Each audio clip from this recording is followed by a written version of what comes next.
Halo Sobat Cuan, kabar baik di sini dan semoga keadaan baik juga di sana ya. Di video kali ini, kita akan membahas selanjutan dari part sebelumnya mengenai aksi korporasi. Nah, di sini kita akan ngomongin aksi korporasi yang lainnya, kayak saham bonus, obligasi konversi, dan lain-lain. Di video sebelumnya, di part 1, kita udah bahas 4 poin dari aksi korporasi. Lalu di sini kita akan membahas sisanya, ada poin 5 sampai dengan poin 12. Tanpa menunggu waktu lebih lama lagi, kita langsung mulai videonya dan enjoy videonya. Nah, selanjutnya adalah poin kelima, yaitu saham bonus. Saham bonus adalah saham yang dibagikan secara cuma-cuma oleh perusahaan kepada pemegang sahamnya berdasarkan jumlah saham yang dimiliki sebelumnya. Tujuan dari pembagian saham bonus adalah untuk meningkatkan likuiditas perdagangan saham di bursa, menarik minat investor, dan mengapresiasi loyalitas pemegang dari saham itu. Saham bonus berbeda dengan dividen saham, yang merupakan bagian dari laba perusahaan. Nah, itu kalau dividen ya. Saham bonus itu tidak mengurangi laba sama sekali dari perusahaan, tetapi hanya mengubah komposisi dari modal sahamnya. Contohnya itu kayak yang terjadi pada tahun 2022.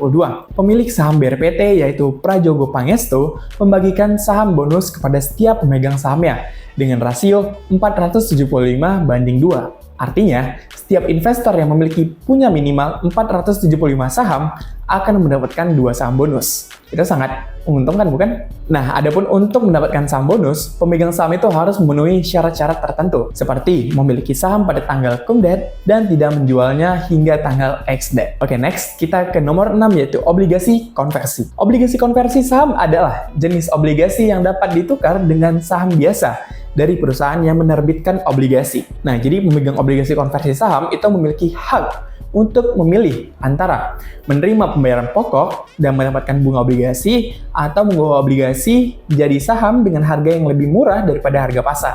Rasio penukarannya antara obligasi dan saham itu udah ditentuin sejak awal penerbitan obligasi. Obligasi konversi saham biasanya menawarkan tingkat bunga yang lebih rendah daripada obligasi biasa karena pemegang obligasi mendapatkan keuntungan dari fitur konversi tadi. Keuntungan dari obligasi konversi saham bagi perusahaan adalah dapat mengurangi biaya bunga dari perusahaan, tetapi juga berisiko mengalami penurunan kepemilikan saham perusahaan jika pemegang obligasi memilih untuk mengkonversi obligasinya menjadi saham. Nah, untuk contohnya ya, itu jika PT XYZ menerbitkan obligasi dengan nilai 100 juta rupiah, jangka waktunya itu dalam tenor 5 tahun, dan tingkat bunga yang ditawarkan adalah 10% per tahunnya, pada harga 103. Lalu obligasi tersebut dapat dikonversi menjadi 50 lot saham dengan harga Rp10.000 per lembarnya, dengan syarat obligasi harus di-hold hingga tahun ketiga. Nah, setelah tahun ketiga, investor dapat mengkonversi obligasinya menjadi saham senilai 50 juta tersebut dengan nilai buku obligasi tersebut adalah Rp101 juta.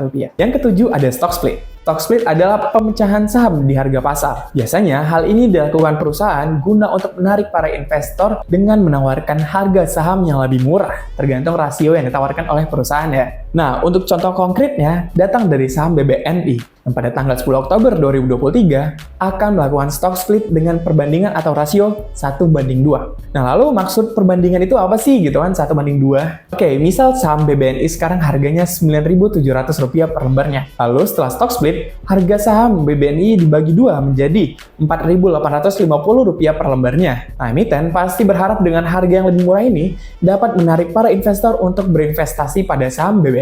Terus pertanyaan selanjutnya akan muncul, kepemilikan saham kita itu gimana sebagai investor? Nambah atau berkurang? Kalau rasio 1:2, maka setiap satu saham lama akan berubah menjadi 2 saham baru. Atau setelah stock split, maka pemegang saham yang punya satu saham akan berubah menjadi 2 saham tanpa mengubah nilai portofolio dari investor. Jadi nilai portofolio kita tuh bakal tetap ya teman-teman. Next, jangan sampai bingung lagi ya kalau ada berita stock split di luar sana. Yang ke-8 adalah reverse stock. Reverse stock merupakan kebalikan dari stock split, di mana kalau stock split adalah pemecahan, sedangkan reverse stock adalah penggabungan.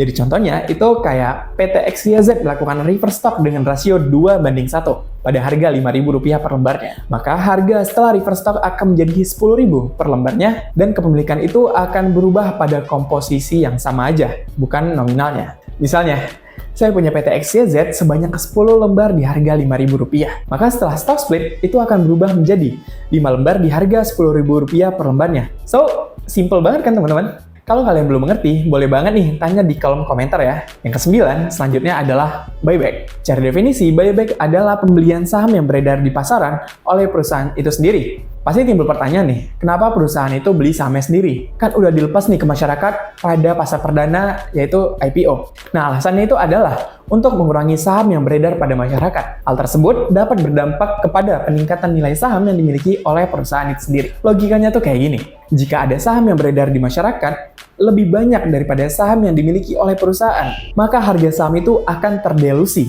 atau nggak ada harga lagi. Serta perusahaan akan kehilangan kendali atas pengelolaan bisnisnya karena harus memperhatikan pertimbangan dari pemegang saham, mana pemegang saham ini adalah mayoritasnya masyarakat. Nah, contoh konkretnya adalah case Adaro Energi Tbk. Pada Februari 2023, ia melakukan aksi buyback sebesar 4 triliun rupiah dengan komposisi yang dibeli tidak melebihi 20% modal yang disetor oleh perusahaan. Dan yang terakhir adalah go private. Nah, kalau go private adalah kebalikan dari IPO tadi, di mana IPO itu adalah penawaran sahamnya kepada umum dan melantai di bursa efek, sedangkan go private adalah aksi perusahaan untuk tidak menjual sahamnya kepada masyarakat serta menjadi delisting dari Bursa Efek Indonesia. Sehingga perusahaan yang tadinya berlabel TBK akan berubah menjadi tertutup. Adapun alasan perusahaan go private yaitu yang pertama, perusahaan itu udah nggak butuh lagi nih pendanaan dari pasar modal. Terus selanjutnya, perusahaan mengalami kesulitan dalam laporan keuangan dan reputasi di mata para investor. Yang ketiga, perusahaan ingin mengurangi biaya operasional seperti biaya audit, biaya konsultan, dan lain-lain. Dan yang terakhir adalah perusahaan ingin melakukan keputusan bisnis yang fleksibel tanpa harus mempertimbangkan kepentingan saham publik. Nah, untuk contohnya adalah saham dari Aqua. Aqua adalah salah satu perusahaan yang melakukan go private. Nah, pertama-tama Aqua itu melakukan IPO pada tahun 1990. Selanjutnya, kemudian selang beberapa tahun, saham Aqua ini melakukan delisting atau go private dari Bursa Efek Indonesia. Sehingga saham-saham yang beredar di masyarakat itu dibeli semuanya oleh perusahaan. Nah, adapun alasannya kenapa Aqua itu melakukan delisting atau go private, karena saham dari Aqua ini itu tidak liquid, sehingga pemegang sahamnya itu tidak bisa menjual saham-saham dari Aqua ini. So, itu alasan utama kenapa saham Aqua itu melakukan go private, teman-teman. Oke, Sobat Cuan, itu aja pembahasan kita pada hari ini. Semoga pembahasannya itu mudah dipahami dan bisa menjadi edukasi bagi teman-teman semuanya, serta pertimbangan kalian untuk melakukan investasi. Untuk bisa melihat pembahasan investasi selengkapnya, jangan lupa like video ini, komen, dan jangan lupa share video ini kepada teman-teman kalian. Serta subscribe YouTube channel stopno.id. Sampai jumpa di video selanjutnya, stay tune dan bye-bye!